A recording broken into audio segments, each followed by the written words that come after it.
Assalamualaikum warahmatullahi wabarakatuh. Alhamdulilladzi an'ama alaina wa hadana ila dinil Islam.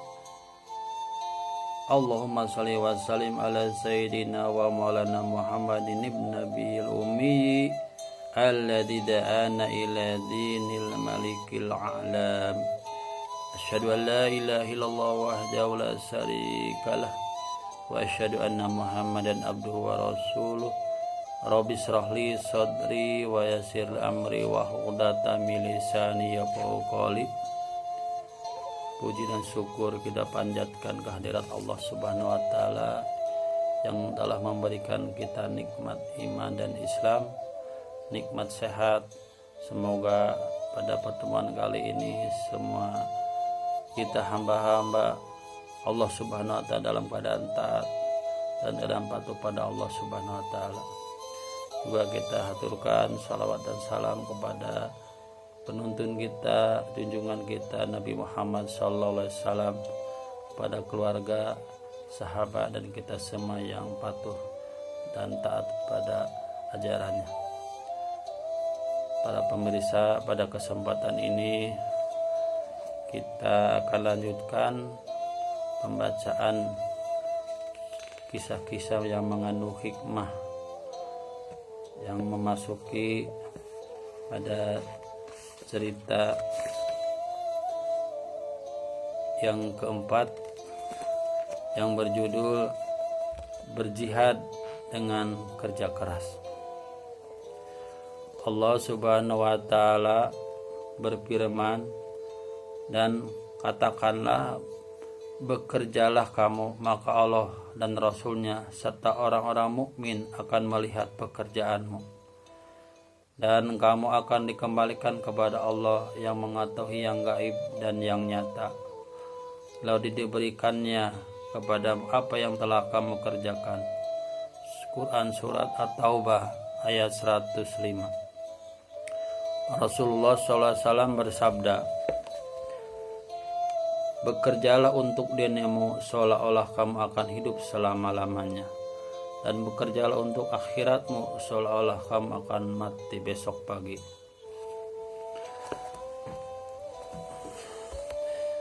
Ikhtiar atau usaha merupakan bagian yang harus dilakukan manusia, sedangkan hasil biarlah Allah Subhanahu wa taala yang menakdirkan.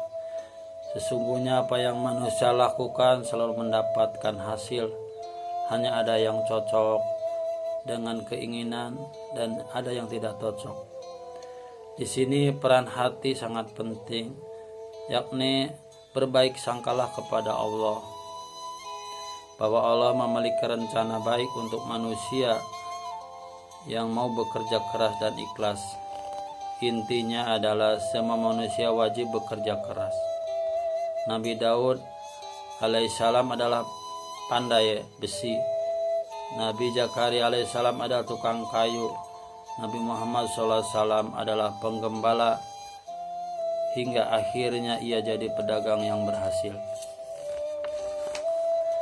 Mari kita simak kisah hikmah berikut ini. Diriwayatkan pada saat itu Rasulullah baru tiba dari perang Tabuk, peperangan dengan bangsa Romawi yang kerap menebar ancaman pada kaum muslimin. Banyak sahabat yang ikut beserta Nabi dalam peperangan itu.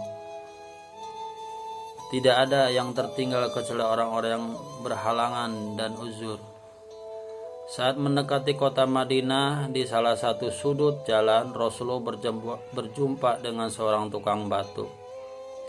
Ketika itu Rasulullah melihat tangan buruh tukang batu tersebut melepuh.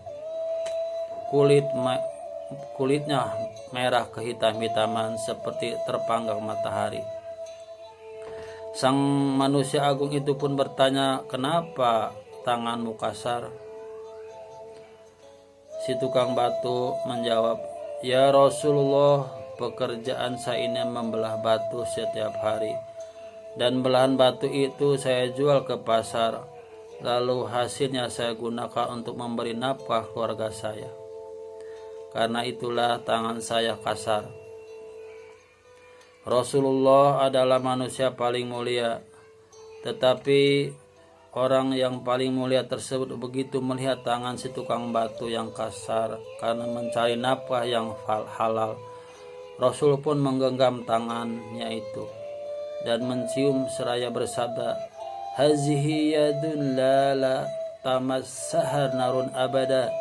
Inilah tangan yang tidak akan pernah disentuh oleh api neraka selama-lamanya.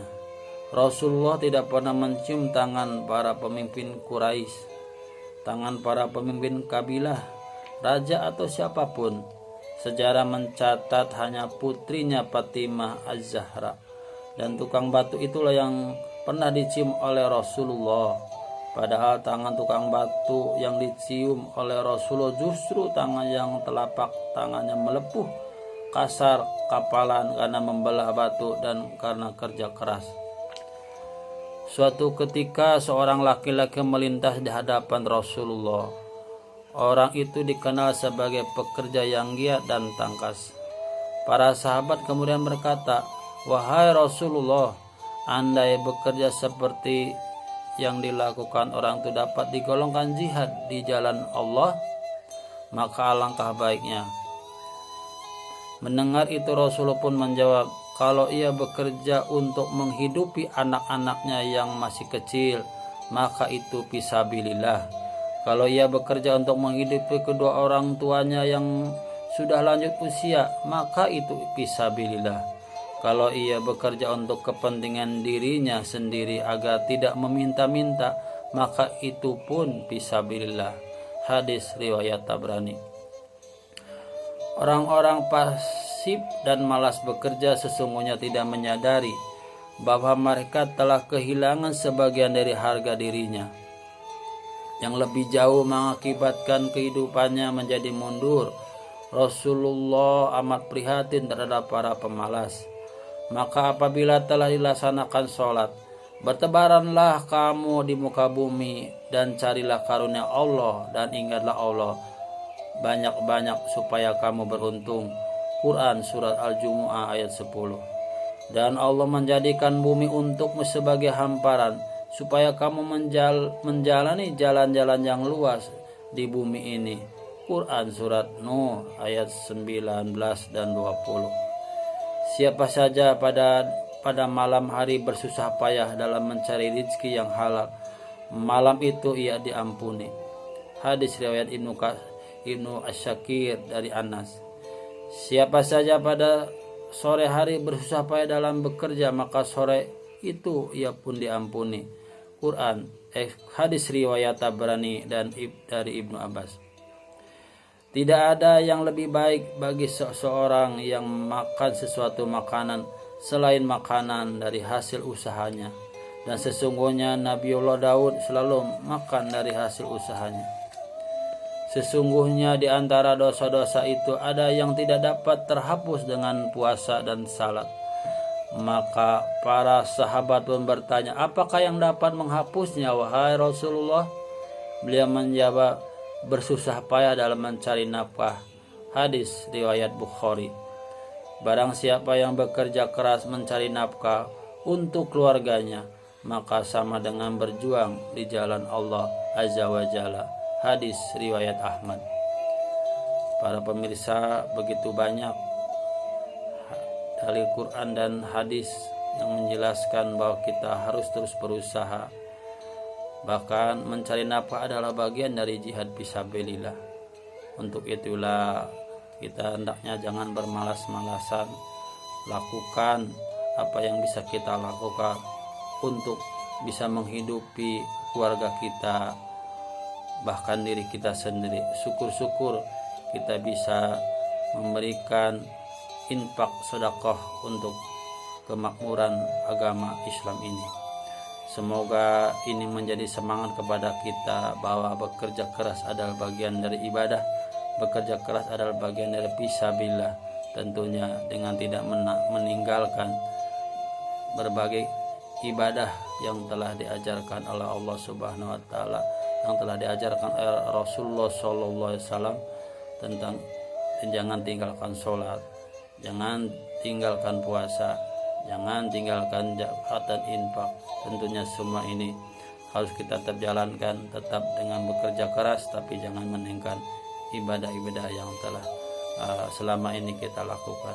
Demikian, semoga membawa hikmah kepada kita, memberi pelajaran kepada kita agar hidup kita lebih baik lagi.